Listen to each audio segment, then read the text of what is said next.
त्यानंतर आमदार रोहित पवार राज्यभरातील युवांचे प्रश्न विधानसभेच्या हिवाळी अधिवेशनात मांडणार आहेत। यात्रेचे उद्दिष्ट सांगणारे पत्रक आपले कार्यकर्ते या ठिकाणी वाटत आहेत। या बीड जिल्ह्यामध्ये आलेली आहे। या जिल्ह्यामध्ये भेटण्यासाठी आदरणीय दादांना औरंगाबाद येथील सर्व मंडळी या ठिकाणी भेटण्यासाठी आलेली आहे। येथील मंडळी दादांच्या पदयात्रेमध्ये सहभागी झालेली आहे। औरंगाबाद येथील मंडळी दादांनी आपला परिचय द्यावा। सर्व औरंगाबाद येथील मंडळी अध्यक्ष सुधाकर दादा सोनवणे साहेब हे या ठिकाणी उपस्थित आहेत। और ये युवा संघर्ष यात्रा जो 800 किलोमीटर का प्रवास करते करते हम जा रहे हैं, तो उसमें हम युवाओं से मिल रहे हैं, उनके फैमिली मेंबर्स से मिल रहे हैं, छोटे मोटे व्यवसायिक है उनसे मिल रहे हैं, विद्यार्थियों से मिल रहे हैं, किसानों से मिल रहे हैं। ये जो इश्यूज है, रियल इश्यूज है, जो कॉमन मैन की इश्यूज है, उस पर फोकस देना चाहिए। आज पुलिस भर्ती नहीं हो रहा, अगर आप देखें तो हमारी इन्वेस्टमेंट जो इंडिया में होती है उसमें सबसे बड़ा रेशो महाराष्ट्र का था, अभी वो रेशो नहीं रहा। युवा से मैं मिला जो IT इंजीनियर है, अभी चाय बेच रहा है। ये चीजें बहुत गलत है, तो सरकार इस पे फोकस करते हुए कुछ अच्छा करने का सोचना चाहिए। हम कोई पब्लिसिटी के लिए काम नहीं कर रहे या कोई बड़ी यात्रा हो, रैली हो, लेकिन हम सबका कहना यही है कि सरकार हमारे यात्रा को देखते हुए जो रियल इश्यूज है उस पर फोकस करे। लोगों के हित के विषय मानते हुए अगर सामने कोई भी हो जो लोगों का हित नहीं देखता, तो हम लोगों का हित लेते हुए लड़ेंगे और जीतेंगे भी। महाराष्ट्र जनता को ये कहना है, ये जो सरकार है राज्य की, वो विकास पे बात नहीं कर रही, और विकास पे वो बात नहीं कर रही इसलिए वो समाज में एक विभाजन करने का प्रयास कर रही है। हिंदू मुस्लिम उन्होंने प्रयास किया, अगर कोल्हापुर में देखा, अमरावती में देखे या नगर में देखे, लेकिन उसको सक्सेस नहीं आया। तो अभी वो समाज में जैसे कि OBC विरुद्ध मराठा करने का वो प्रयास कर रही है। तो मराठा समाज को आरक्षण मिलना चाहिए, उसी के साथ धनगर हो, लिंगायत हो, मुस्लिम हो, और अभी चलते चलते बंजारा समाज का भी डेलीगेशन हमसे मिले थे। उनका भी कहना है कि हमारे बारे में आपको सोचना पड़ेगा, क्योंकि हमारे जो युवा है वो कॉलेज से दूर है, स्कूल से दूर है, स्कॉलरशिप नहीं मिल रही। नागपुर के अधिवेशन में बात उठाने के लिए, आवाज उठाने के लिए आमदार रोहित दादा पवार के नेतृत्व में पुणे से नागपुर तक 800 किलोमीटर की पदयात्रा शुरू हो चुकी है। हमारे नेता आदरणीय रोहित दादा पवार जो कर्जत के MLA हैं और शरद पवार साहब के पोते हैं, वो पुणे से नागपुर तक एक जन जागृति संघर्ष रैली उन्होंने निकाली है। तो पुणे से निकले हैं और बीड़ आज पहुंच रहे हैं। तो औरंगाबाद शहर राष्ट्रवादी कांग्रेस के तो सैकड़ों कार्यकर्ता 100-150 गाड़ियों में से यहाँ से निकले हैं और ये सब के सब वहाँ पहुँच रहे हैं। आज जो हम राष्ट्रवादी कांग्रेस के नेता आदरणीय रोहित दादा पवार साहब पुणे से नागपुर तक पैदल संघर्ष यात्रा आज उनकी शुरू है। आज वो माजलगांव में आज उनका मुकाम है और वहाँ से नागपुर तक पैदल है। तो हम यहाँ से औरंगाबाद शहर से जाते हमारे कई कार्यकर्ता उनको साथ देने के वास्ते, उनकी संघर्ष यात्रा ऐसी है जो गरीबों को, जो बच्चे हैं उनको रोजगार के वास्ते, हर चीज के वास्ते एक बहुत बड़ी यात्रा निकाली और पैदल जा रहे। और वो नागपुर में 9 या 10 तारीख को जाकर जो वहाँ पे नागपुर के अंदर भव्य मोर्चा, वहाँ पे ये होने जा रहा है, सभा होने जा रही है। तो वहाँ पे हम पूरे के पूरे वहाँ पे भी जाएंगे। और रोहित पवार साहब एक अच्छा नेता है और जवानों की जान है। और रोहित पवार जो एक सबको लेके जो चढ़ा है पार्टी में, तो हम उसी को, हम सब राष्ट्रवादी कांग्रेस पार्टी औरंगाबाद शहर से हमारे सारी टीम, मुश्ताक भाई, ये हम उनको साथ देने के वास्ते हम सब जा रहे हैं। ये जो यात्रा चल रही है तो ये खाली राष्ट्रवादी कार्यकर्ता है कि कांग्रेस? इसके अंदर भाजपा छोड़ के सब कार्यकर्ता है। भाजपा छोड़ने के बाद सब लोग आ रहे हैं, उनका सत्कार कर रहे हैं, उनको बोल रहे कि भाई तुम जो काम कर रहे हैं वो तो अच्छा कर रहे हैं। सिर्फ भाजपा छोड़ने के बाद हमारे साथ पूरी पार्टी हमारे साथ है। युवा संघर्ष यात्रा निघालेली आहे, हीच मागणी घेऊन हे शेकडो लोक निघालेले आहेत। 800 किलोमीटर लांबीचा हा पायी अपने जाएंगे ना, अपने साथ आगे जा रही नागपूरच्या हिवाळी अधिवेशनामध्ये मांडणार आहे आणि त्या ठिकाणी महाराष्ट्रातील जनतेचा आवाज और ये युवा संघर्ष यात्रा जो 800 किलोमीटर का प्रवास करते करते हम जा रहे हैं, तो उसमें हम युवाओं से मिल रहे हैं, उनके फैमिली मेंबर्स से मिल रहे हैं, छोटे मोटे व्यवसायिक है उनसे मिल रहे हैं, विद्यार्थियों से मिल रहे हैं, किसानों से मिल रहे हैं, जो जिसके पास खेत नहीं है और किसी और के खेत पे जाके वो काम करते हैं, उन सब से मिलते हुए व्यापारियों से बात कर रहे हैं। और सबसे बात करते करते हम उनको जो प्रॉब्लम्स है वो छूट नहीं रही, और हम सबका वही कहना है कि ये जो इश्यूज है, रियल इश्यूज है, जो कॉमन मैन की इश्यूज है, उस पर फोकस देना चाहिए।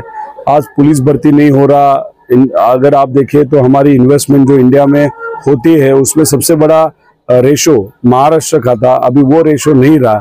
अगर इन्वेस्टमेंट भी महाराष्ट्र में नहीं हो रही तो जो यूथ यहाँ पे इंजीनियर बन रहे हैं या कोई और डिग्री ले रहे हैं, उनको अगर हाथ को काम नहीं। अभी एक युवा से मैं मिला जो IT इंजीनियर है, अभी चाय बेच रहा है। ये चीजें बहुत गलत है, तो सरकार इस पे फोकस करते हुए कुछ अच्छा करने का सोचना चाहिए। इनके लिए कुछ पॉलिसी लाने की सोच रही है, लेकिन ये सरकार उस बारे में थोड़ा सा ध्यान नहीं दे रही, इसलिए उनका ध्यान ये रियल इश्यूज पे आए, लोगों का ध्यान ये रियल इश्यूज पे आए, इसलिए हमने ये यात्रा निकाली है। सर, एक सवाल है, सरकार बदलने के बाद आपकी बहुत लंबी यात्रा चल रही है, क्या आप बता पाएंगे कि जनता का आपको कितना समर्थन मिल रहा है, कि आपको लगता है कि परिवर्तन होगा आगे समय में? परिवर्तन होगा नहीं होगा उसका मैं सोच ही नहीं रहा। मैं या सब जो पदयात्री है या जैसे आज सब छत्रपति संभाजी नगर के जब युवा कार्यकर्ता है, सब सीनियर लोग हैं, उन्होंने मिलकर इस यात्रा को सपोर्ट किया। इन सबका और हमारा कहना है, कितने लोग चलने के लिए आते हैं उससे इम्पोर्टेंट है हम मुद्दा कौन सा ले रहे हैं। हम कोई पब्लिसिटी के लिए काम नहीं कर रहे या कोई बड़ी यात्रा हो, रैली हो, लेकिन हम सबका कहना यही है कि सरकार हमारे यात्रा को देखते हुए जो रियल इश्यूज है उस पर फोकस करे। सर अजीत दादा पवार आप एक ही फैमिली से आते हैं, जब नागपुर का सेक्शन होगा अजीत दादा पवार सामने रहेंगे और आप भी सामने रहेंगे, कैसा लगता है फैमिली के बाद एक विरोध में आना, जनता के हित में लड़ाई लड़ना, कैसा महसूस करते हैं आप? कैसा? ऑलरेडी बम्बई में हमने बात की है आमने सामने, वहां पे अगर हम एक ही महीना हुआ था सरकार बदलते हुए, अभी तो बहुत बड़ा टाइम हो गया। लोगों के हित के विषय मानते हुए अगर सामने कोई भी हो जो लोगों का हित नहीं देखता, तो हम लोगों का हित लेते हुए लड़ेंगे और जीतेंगे भी। सर का आखिरी सवाल, इस यात्रा के द्वारा महाराष्ट्र की जनता को खास बड़ा संदेश आपके द्वारा? मेरा महाराष्ट्र की जनता को ये कहना है, ये जो सरकार है राज्य की, वो विकास पे बात नहीं कर रही, और विकास में वो बात नहीं कर रही इसलिए वो समाज में एक विभाजन करने का प्रयास कर रही है। हिंदू मुस्लिम उन्होंने प्रयास किया, अगर कोल्हापुर में देखा, अमरावती में देखे या नगर में देखे, लेकिन उसको सक्सेस नहीं आया।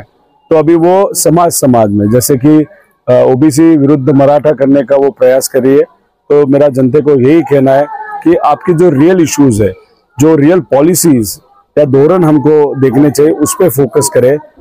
खुद में झगड़ते हुए ये जो समानता एकता हमने जो सोसाइटी में मेंटेन की है आज, वो डिस्टर्ब नहीं होनी चाहिए। और जो जानबूझ के जो रणनीति कर रहे पॉलिटिकल, उनको सक्सेस नहीं मिलना चाहिए। तो रियल इश्यूज पे वो जो लड़ेंगे उनके साथ वो रहे, ऐसा भी विनती करता हूँ। मुस्लिम समाज आपके साथ है, आप मुस्लिम रिजर्वेशन के लिए क्या कहेंगे? अगर आप देखें तो हमारा जो पॉम्पलेट है, उस पॉम्पलेट में हमने स्पेसिफिकली लिखा है कि मराठा समाज को आरक्षण मिलना चाहिए, उसी के साथ धनगर हो, लिंगायत हो, मुस्लिम हो। और अभी चलते चलते बंजारा समाज का भी डेलीगेशन हमसे मिले थे, उनका भी कहना है कि हमारे बारे में आपको सोचना पड़ेगा, क्योंकि हमारे जो युवा है वो कॉलेज से दूर है, स्कूल से दूर है, स्कॉलरशिप नहीं मिल रही। ये सब मुद्दा हम लेके जा रहे हैं। ये संघर्ष यात्रा इसलिए निकाली गई है कि महाराष्ट्र के अंदर बेरोजगार युवक, शेतकरी, कामगार, महिला, युवती, अल्पसंख्यक और सभी समाज के जितने भी लोग हैं, उन लोगों पर अन्याय हो रहा है। उस अन्याय को आने वाले नागपुर के अधिवेशन में बात उठाने के लिए, आवाज उठाने के लिए आमदार रोहित दादा पवार के नेतृत्व में पुणे से नागपुर तक 800 किलोमीटर की पद यात्रा शुरू हो चुकी है 16 नवंबर से, और यह यात्रा आज बीड जिले के गेवराई तालुके में चल रही है। यहाँ से हर रोज 22 से 25 किलोमीटर का सफर करते हुए ये यात्रा नागपुर के अधिवेशन में जाएगी और वहां पर 12 दिसंबर को पूरे महाराष्ट्र से राष्ट्रवादी वाले और युवक के नेतृत्व वाले युवती सभी लोग जो है तो वहां पर आके 12 तारीख को नागपुर के अधिवेशन में आवाज उठाया जाएगा और बहुत बड़े पैमाने पर आदरणीय शरद पवार साहब के नेतृत्व में 12 दिसंबर को पूरे राज्य का बड़ा मेळावा लिया जाएगा और विधानसभा के अंदर भी और साथ ही साथ पब्लिक के ऊपर भी रोड पर भी आवाज उठा के पूरे यात्रा को सफल करने की कोशिश चल रही है। आज जो है हम यहाँ बीड जिले के गेवराई तालुके में आए हुए औरंगाबाद जिले से तकरीबन 100 गाड़ियों के जरिए से 500 से 1000 तक कार्यकर्ता इस पदयात्रा में शामिल होने को आए हुए आज दिन भर रहेंगे और कल भी रहेंगे। इस तरह से ये पदयात्रा शुरू है। औरंगाबाद से हमारे शहर जिला अध्यक्ष हाजी ख्वाजा शरफुद्दीन मुल्ला साहब, जिले के अध्यक्ष पांडुरंग पांडे टांगड़े, माजी आमदार और माजी अध्यक्ष संजय वाकचौरे, माजी अध्यक्ष ज्येष्ठ नेता सुधाकर दादा सोनो में इसी तरह से कई युवक के युवती है और सभी पदाधिकारी आजी माजी ज्येष्ठ पदाधिकारी सब इस यात्रा में शामिल हुए।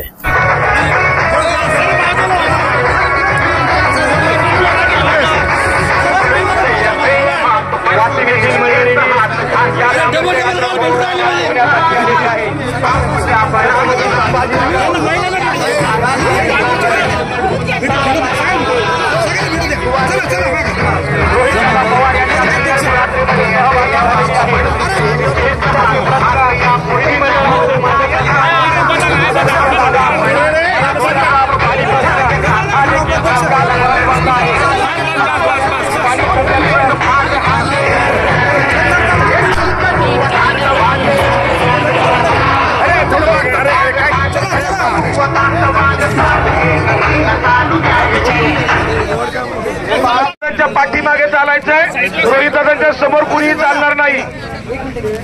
हे डॉक्टर एक मिनिट मला काय केसाय तुम्ही चला आणि घ्या पुढे। हे पहा, रोहित दादांच्या पाठीमागे चालायचंय, रोहित दादांच्या समोर कुणी चालू नका। सर्व पदयात्रींना विनंती आहे, कृपया वाशीवरून आलेले लोक आहेत त्यांचं स्वागत औरंगाबाद जिल्ह्यातून छत्रपती संभाजीनगर जिल्ह्यातून आलेल्या सर्व पदयात्रींचं कार्यकर्त्यांचं मनपूर्वक स्वागत करण्यात येत आहे। युवा संघर्ष यात्रेमध्ये आपण सहभागी झालात। या युवकांच्या प्रश्नांना वाचा फोडण्यासाठी आमदार रोहितदादा पवार 800 किलोमीटरचा पायी प्रवास करून निघालेले आहेत। या पदयात्रेमध्ये आपण सहभागी झाल्याबद्दल पुन्हा सर्वांना विनंती आहे, कृपया पाठीमागे चला। सर्व कार्यकर्त्यांना विनंती आहे, छत्रपती संभाजीनगर मधून आलेल्या कार्यकर्त्यांना, वाशीमवरून आलेल्या कार्यकर्त्यांना विनंती आहे, पाठीमागे चला।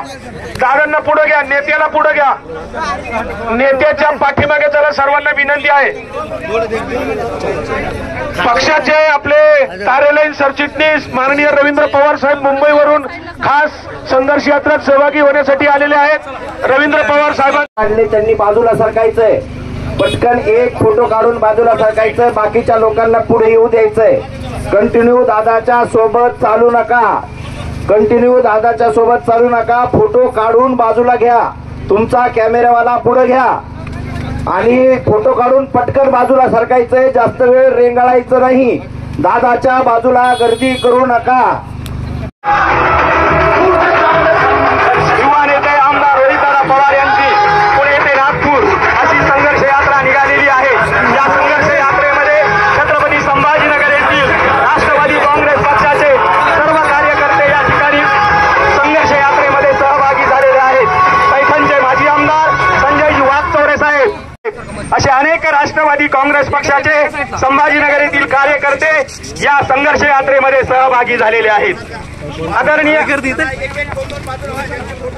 महाराष्ट्रातील प्रत्येक तरुण तरुणीला हक्काचा रोजगार मिळालाच पाहिजे, म्हणूनच आम्ही म्हणतो युवांना रोहितदादा पवारांच्या नेतृत्वाखाली शेकडो युवा आज चालत आहेत ही मागणी घेऊन की आम्हाला हक्काचा कायम युवा संघर्ष यात्रा निघालेली आहे।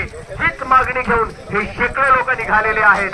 800 किलोमीटर लांबीचा हा पायी अपने जाएंगे ना अपने साथ आ जाओ इधर पीछे हो सब आगे जा रही नागपूरच्या हिवाळी अधिवेशनामध्ये मांडणार आहे आणि त्या ठिकाणी महाराष्ट्रातील जनतेचा आम्हाला पण येऊ द्या इधर उधर जाओ ना, अरे उधर जाओ तो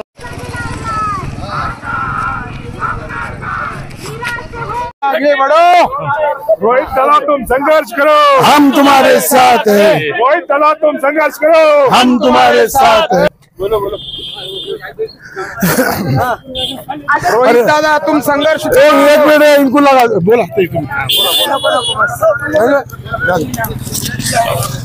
मोकळा रस्ता पुढे चालायला करून द्या आणि ज्याने फोटो काढले तरी त्वरित बाजूला व्हायचंय। दुसऱ्या नवीन लोकांना संधी द्यायची आहे, दादांच्या भोवती चिटकून राहायचं नाही। ही स्थानिक नेते मंडळी या यात्रेमध्ये सहभागी रोहितदादा पवार साहेब यांचं स्वागत करत आहे।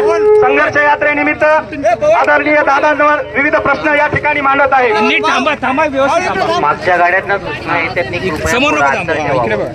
मागच्या गाड्यांचे ड्रायव्हर सर्व 24 ऑक्टोबरला पुण्याहून निघालेली युवा संघर्ष पदयात्रा आज आपल्या गावात आली आहे। महाराष्ट्राचा युवा बेरोजगारी, नोकऱ्यांचे कंत्राटीकरण, स्पर्धा परीक्षेला होणारा विलंब, पेपरफुटी, शिक्षणाचे खासगीकरण यांसारख्या अनेक समस्यांनी हैराण झालेला आहे। रोजगार उपलब्ध करू शकणारे महाराष्ट्राच्या हक्काचे मोठमोठे प्रकल्प दुसऱ्या राज्यात पळवले जात आहेत।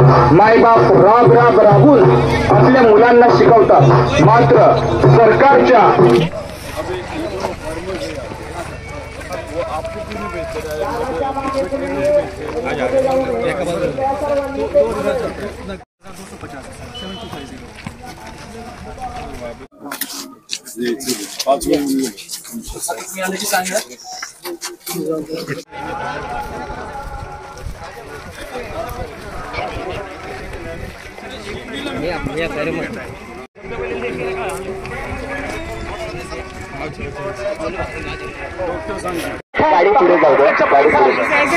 प्रकाश बापू जिल्हा अध्यक्ष सोशल मीडिया, मौलाना महमूद, शेख रईस, शेर खा पठाण, अमित पठाण ही सर्व पैठण येथील राष्ट्रवादी माझी ताई म्हणते काय संघर्ष यात्रेत चालायचं आहे, माझा भाऊ म्हणतोय रोजगार देणं, सर्वांना सन्मानाचा रोजगार देणं हे सरकारचं कर्तव्य आहे ना, ते मिळू शकते। सरकार म्हणते का आमच्याकडे पैसे नाही आहे, हे साफ खोटं बोलतात। कारण तुम्हाला सांगतो, मूठभर धनधानग्यांना लाखो कोटींची करमाफी दिली जाते। या थोडीशी जरी श्रीमंत काही म्हटलं गेलंय, मात्र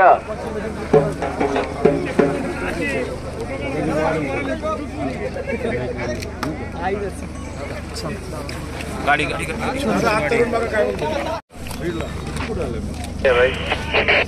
पीछे अमित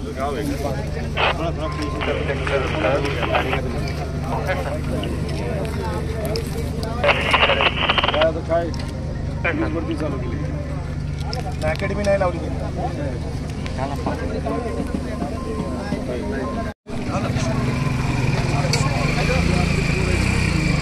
डॉक्टर बाबासाहेब आंबेडकरांचा, ज्या डॉक्टर बाबासाहेब आंबेडकरांनी आपल्याला भारतीय संविधान दिलं, भारतीय संविधानानं प्रत्येक नागरिकाला सन्मानाने जगण्याचा अधिकार दिला, तरुणाला रोजगार मिळाला पाहिजे हे संविधान म्हणतंय।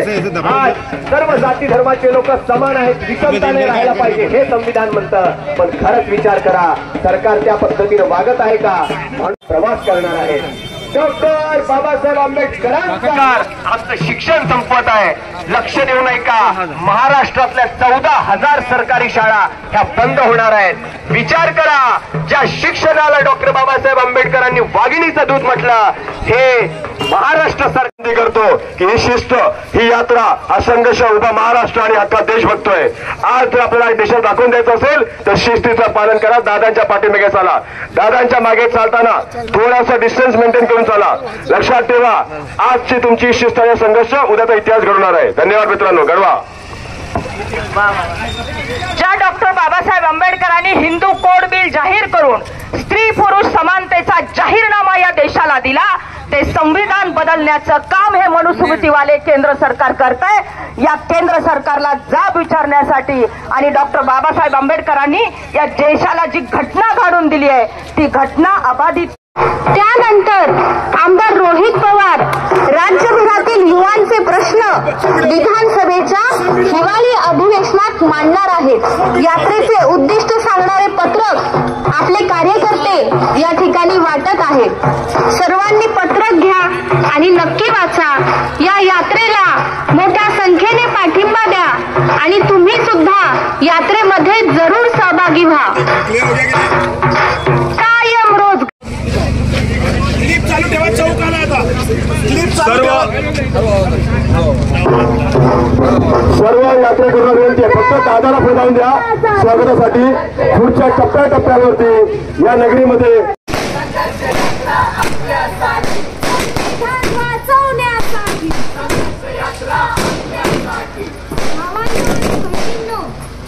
ऑक्टोबरला पुण्याहून निघालेली युवा संघर्ष पदयात्रा आज आपल्या गावामध्ये आली आहे. महाराष्ट्राचा युवा बेरोजगारी, नोकऱ्यांचे कंत्राटीकरण, स्पर्धा परीक्षेला होणारा विलंब, पेपरफुटी, शिक्षणाचे खासगीकरण यासारख्या अनेक समस्यांनी हैराण झालाय. रोजगार उपलब्ध